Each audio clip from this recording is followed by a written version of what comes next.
This has been exciting, hasn't it? All this new material that we're coming across from the 7th century, from the very century when Islam supposedly began, when we've been told that this is that by the Islamic traditions, the narrative, the only narrative we've ever been given, that it all began in the 7th century in a place called Mecca with a man named Muhammad who was a Muslim who belonged to Islam, who was received this book called the Quran. And because of that narrative, the only one we've had, we've never really questioned it. You've been hearing, though, all these different theories that are coming out, and these theories that are all based on evidence from the 7th century that's confronting these traditions and this narrative that we have been told, confronting it head on. And they've been put together by people like Mel from Sneakers Corner, by Murad, who are a good friend from the Middle East, and soon you're going to hear some new material that's coming out from a guy named Joe. For me, this is exciting because they're doing the research and they're doing what a historian should do, and that is going and pulling the evidence that they see in front of them and trying to make sense of that evidence, looking at the evidence without any type of overlay of Islamic traditions from the 9th and 10th century. They're just seeing what do we know from the 7th century itself. So I want to go ahead and now move into a broader set of questions, and there are going to be 5 different questions over 5 weeks where we're going to be asking more specific questions. Some of them you've already heard, others we've intimated about, but I want to go into these 5 areas because they are close to my heart, and they have come about from my experience in the past. I was in London and I was studying under Dr. Gerald Hawting. They're at the School of Oriental and African Studies. And he started bringing in lots of material, all of it historical. He himself is a historian, and he said that he spent 20 years of his life trying to critique the Bible, trying to use redacted criticism, source criticism, these different types of what we call literary criticisms, basically under the umbrella of historical criticism to confront the Bible. And he said after 20 years, he finally just gave up. However, he knew all the languages, and so he said, why don't he just take his energies and apply it to the Quran and to the Islamic traditions? And he says, since then, it's just been enormous amount of new material that's come down the pike, and you'll see why once we get into this lecture. And so that was really where my antenna went up back in 1994 from Dr. Gerald Hawting. And I realized at that time that I needed to take this down to Speaker's Corner. And I started funneling his material, what I was getting in class, down at Speaker's Corner in London at Hyde Park. And it was absolutely exciting, energizing. The Muslims did not know what to do with this material. They had never heard this kind of material. And they did not like it. They were very angered by it. I did get beat up a few times. And I remember even Gerald Hawting, when he heard what I was doing, he took me aside into his office and he says, do not ever, ever use this in a place like Speaker's Corner or in any public setting. This is not to be brought down to the public sphere. And I kind of looked at him incredulously and I said, if you're teaching us this material, we have all the right and the obligation to actually get it out and actually field test it for you. I'm field testing it. I'm getting it peer reviewed almost immediately, I was telling him. But he was fearful that if the Muslims got a hold of this material, that the repercussions would come back onto his shoulders. And I can understand that. That is one of the unique things about Islamic criticism. Anytime you do criticize Islam, you're going to get a reaction.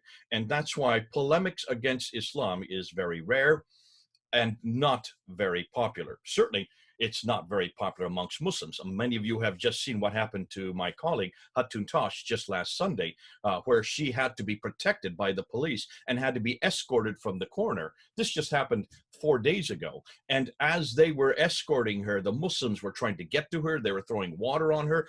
And then they were yelling, kill her, kill her, kill her, 6 times.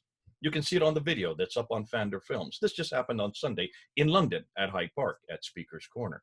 This is what happens when you criticize Islam, when you criticize specifically the Quran, and when you criticize Muhammad, which she did both on that day, and which she has been doing for years, because that's what we always do. Now, criticizing Muhammad by putting up those Charlie Hebdo covers is one thing, but going to the historical critique is much more damaging. It is more academic, and therefore it's not always understood on the popular level. I will say that.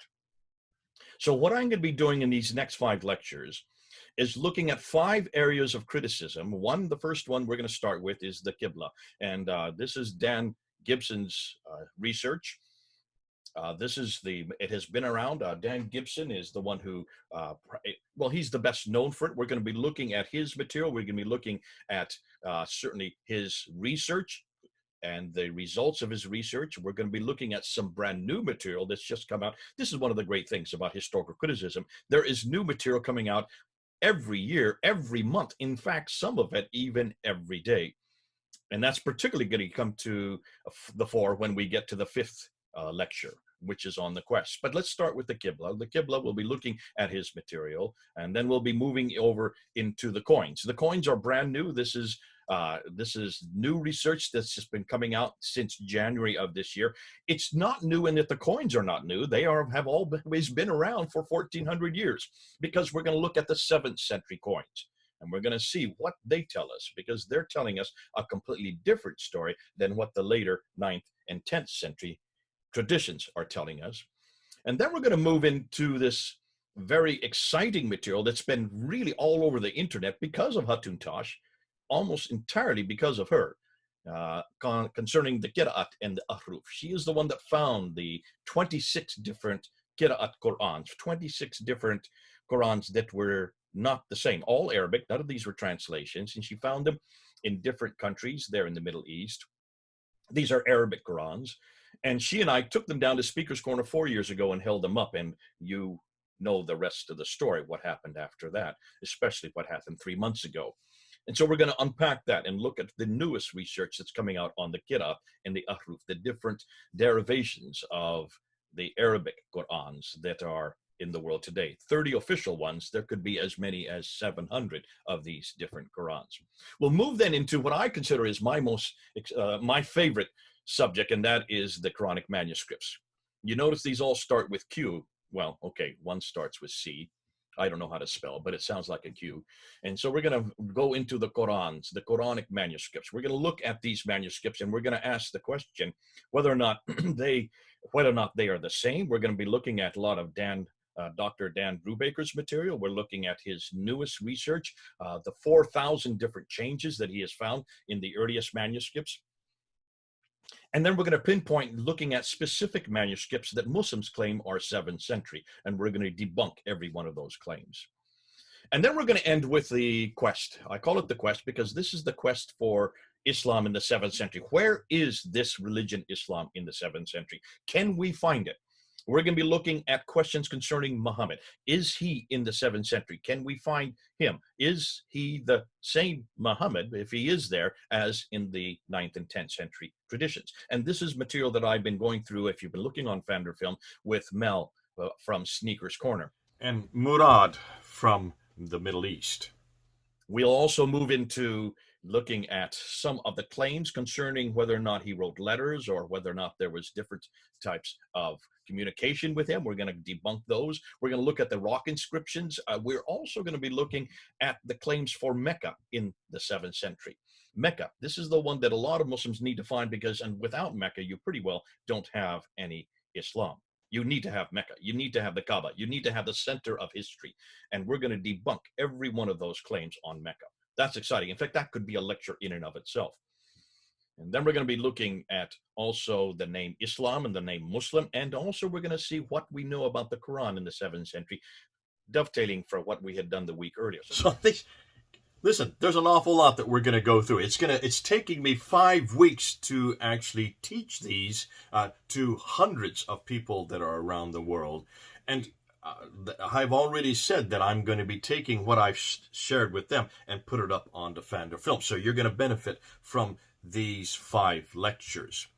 So without any further ado, we'll go ahead and get into these lectures. We'll go through these 5 Qs, starting with the Qibla, going to the coins, going to the Qira'at, moving on to the Qur'ans, and then ending with the quest.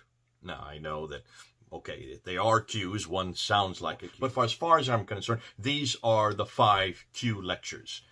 So sit back, enjoy, put your feet up, get your pen out, and then get your fingers tapping and put down and throw at us what you don't like or what you do like, or things that bother you, or things that get you excited. Do respond to what we're saying. As we say it all the time, this is the terrific thing about YouTube. You do have a chance to respond, and that's why we want you to do just that. Great. This is Jay, here in my studio once again. Over and out.